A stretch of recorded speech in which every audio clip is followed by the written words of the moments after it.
ગોંડલમાં જે પ્રકારે વિવાદોના એક પછી એક નવા વમણો સર્જાયા, આરોપ પ્રતિ આરોપ છે તેનો દોર પણ ચાલ્યો અને બેફામ વાણીવિલાસથી જાણીતો બનેલો આ બન્ની ગજેરા છે તેણે જેલવાસ ભોગ્યો અને જેલમાંથી છૂટ્યા પછી ફરી એક વખત તેને હવે જેલ નસીબ થઈ છે, કેમ કે તેનું કારણ છે કે આ પોલીસે તેને પાસા હેઠળ વડોદરાની જેલ ભેગો કર્યો છે।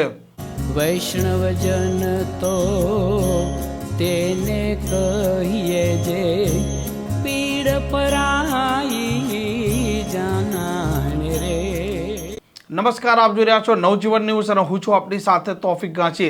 ગુજરાતમાં ગોંડલ એક લાંબા સમયથી ચર્ચામાં છે, કેમ કે તેના રાજકીય કાવા દાવા છે તે એક ચર્ચાનું મુખ્ય કેન્દ્ર છે।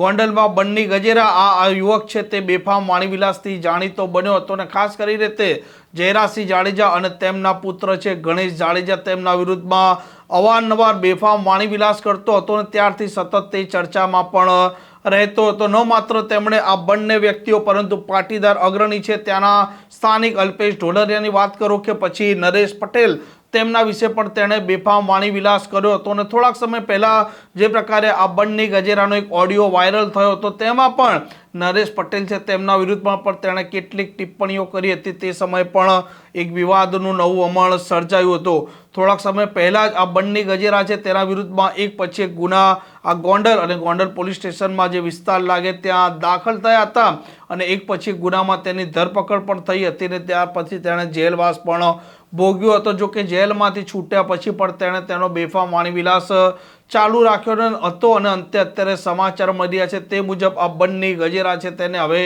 પાસા છે તે પાસા લગાવવામાં આવી છે અને વડોદરા તેને જેલ ભેગો પણ કરવામાં આવ્યો છે। આમાં ગોંડલના પ્રકરણમાં વધુ એક મોટો વળાંક સામે આવ્યો છે। એક લાંબા સમયથી ગોંડલ છે તે ચર્ચામાં છે, કેમ કે પાટીદાર યુવાનો અલ્પેશ કથિરિયાની વાત કરો કે પછી જિગીશા પટેલની વાત કરો તે પોતે પણ ગોંડલ ગયા હતા અને ત્યાંની કાયદો વ્યવસ્થાને લઈને અને ખાસ કરીને જયરાજસિંહ જાડેજાને જે પ્રકારે તેમનું ત્યાં દબંગઈવાળું શાસન છે તેવા આરોપના સાથે તેમણે તેમના પર પણ આરોપ લગાવ્યા હતા। મામલાના થોડોક સમય બાદ એક પાટીદાર યુવક અમિત ખૂંટ છે તે પોતાનું તેમનું જીવન ટૂંકાવે છે અને રીબડાના અનિરુદ્ધસિંહ અને તેમના પુત્ર રાજદીપસિંહ રીબડાના વિરુદ્ધમાં તે ગંભીર આરોપ લગાવતા જાય છે, જેવું તેમણે તેમની પ્રેસ નોટમાં લખેલું હતું ને ત્યારથી ફરી એક વખત આ ગોંડલ અને રીબડા બંને સતત ચર્ચાઈ રહ્યું છે। આંતરિક રાજકારણ પર ચર્ચાનો વિષય હતો, પરંતુ જે પ્રકારે વારંવાર ઇન્સ્ટાગ્રામ લાઈવ પર આવ્યા પછી આ બન્ની ગજેરા જે પ્રકારે જયરાજસિંહ જાડેજા અને તેમના પુત્રના વિરુદ્ધમાં જે પ્રકારે ટિપ્પણીઓ કરતા હતા તે ખૂબ